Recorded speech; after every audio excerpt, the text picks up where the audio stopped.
Michelle and I have made 3 decisions that are going to change our future.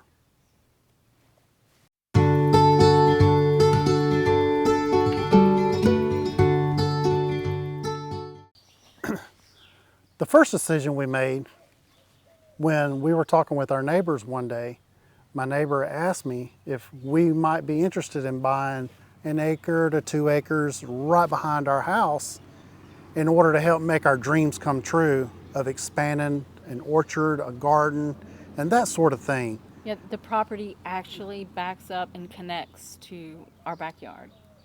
The backstory is when we moved here, the next door neighbor owned all this property and he had to divide it up in order for him to sell it, take the money, and move to his new house and build his new house in another city. And when he did, our next door neighbor didn't want somebody just to move in and develop. So in order to play it safe, he acquired the acreage that's right behind us. At that time, we had just moved into our house and I wasn't making the money that I was making now, and just try to swing another expensive loan would really be out of question for us. So Jeremy, he jumped on it, he acquired the property, and then a couple of years later, he asked us, about 1.5 years ago, if we would be interested in buying the property. I said, Jeremy, that would change our lives and everything that we're trying to do. And it has. So we stepped it off, we got it surveyed, we agreed on a handshake. Spring was rolling around, and Jeremy's like, we're going to get the paperwork drawn up, but go ahead and start planting and do what you want to do. And he was good. We did a handshake, and Jeremy and I have known each other ever since we were kids. We played football together, and we're really close in age. I think he's 1 year behind me in high school, or all through school. So that's the backstory on the property. Along with that, when we started planting, I kind of had in the back of my mind that I wanted to plant rare fruit. Well, I've always wanted to plant the rare fruits, Yeah. stuff that nobody else has got, that you can't go to a typical nursery and get. I like exotics, hard to find stuff. I like heirloom stuff that was once thought to be lost. And whenever I first read about the shell apple, I was like, man, I gotta have a shell apple. This shell apple was developed in our county that we live in, and there were thousands of trees. And to have an apple orchard in the very bottom of Alabama is unheard of. But Mr. Green Shell did just that. He bred an apple tree and ran an entire orchard in the 1800s. Yep. And whenever I got that tree, the first thing that I want to do is I want to reestablish it. I want to propagate it, and I have been propagating it. I've ordered rootstock, and I have propagated some of those trees this year, and I've also went ahead and acquired other rare varieties of apples and pears and stuff like that. That's going to lead into the next big decision that we have. And figs. You can't leave those figs out. You know, really, Really. Jeremy mentioned whenever he was thinking about trying to, offer to sell the property, he's like, Randall needs a place to plant all of his fig collections. Yeah. Because I told him I was getting ready to bulldoze the hedgerow next to us and plant the figs, and that's when he chimed up and said, hey, would you be interested? And I was like, absolutely, absolutely I would. So it all kind of started with the figs. So we got 75 figs in ground. I'm still collecting. I got 1 coming in the mail tomorrow. I got 2 in the mail today. But I'm only collecting the stuff that I really, really want. I'm not just collecting any and every variety. So, Hence the rare variety. the rare varieties. I've been teaching grafting classes, teaching other people how to propagate fruit trees. We have decided to form Flemington Famous as an LLC to start a business. And a little bit of the reason behind that is I had to write a check to the IRS this year. And I was like, I need some tax write-offs.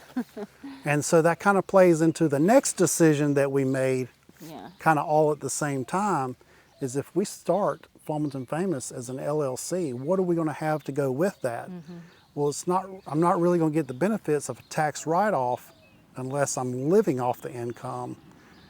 So we have decided to get inspected as a nursery, and now we are going to be a nursery providing figs and rare collectible varieties of fruit.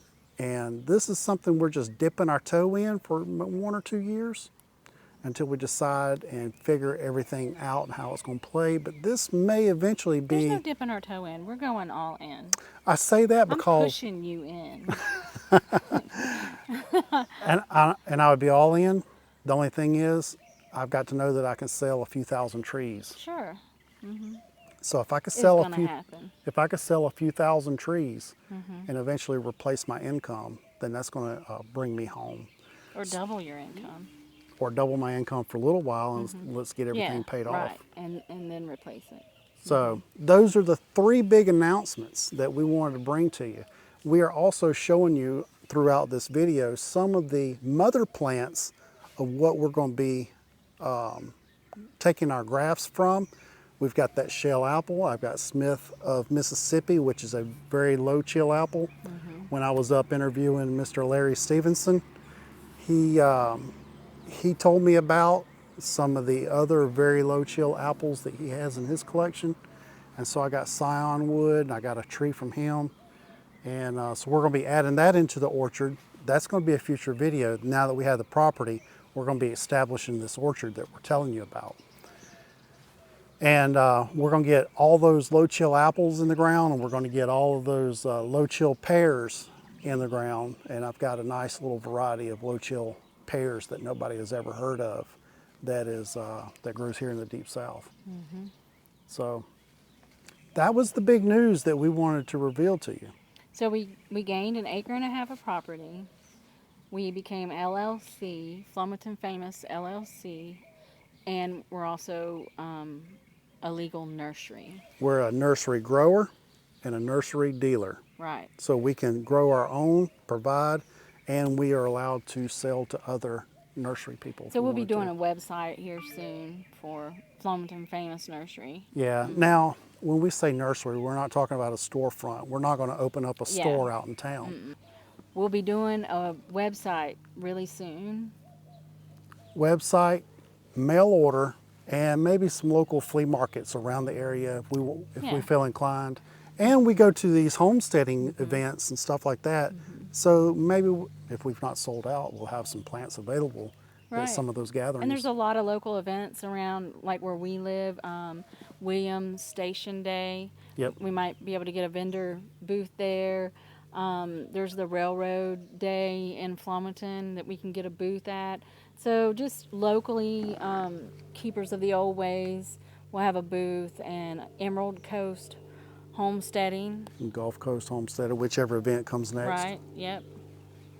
So we've got some stuff in the works, and we've currently grafted 100 and something trees, and we're going to be growing those up and then offering those up for sale whenever they're ready to go.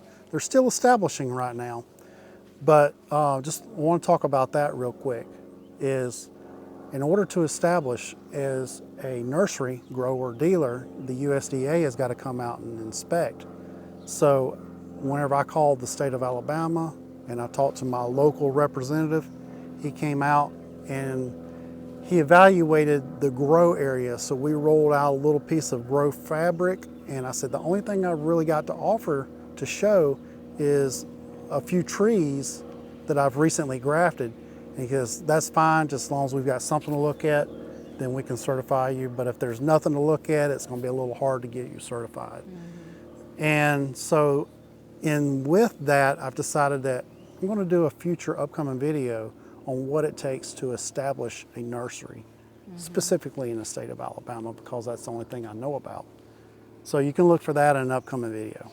And right directly behind us in this fence row, we're going to make a barn. We're going to put a barn right there. So that's exciting.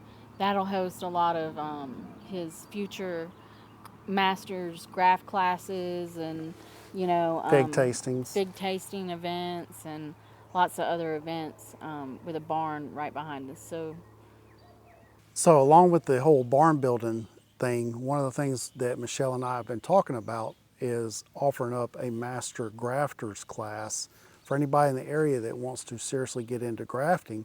You could come out for like an all-day event, lunch provided, and we're going to spend a few hours. We're talking about the backstory and we'll get you guys hands-on, and we'll take our time and do some different styles of grafts.